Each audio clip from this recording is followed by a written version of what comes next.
নমস্কাৰ বন্ধুসকল, ফাইনেলি আমি আজি আহি পালোঁ। আজি 5 তাৰিখ এই তেজু কেম্পত আহি পালোঁ।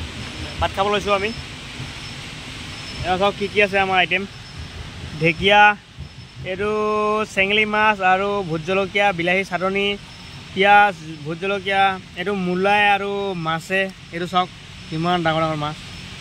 এইটো পাকুম বইল। এইটো আকৌ ইফালে আছে মাছে আৰু কি কচু আছিলে ৰমেনা? তেলি কচু। এইটো তেলি কচু বুলি কয় বোলে। তেলি কচু এইটো কুকাৰত দিয়া হৈছে।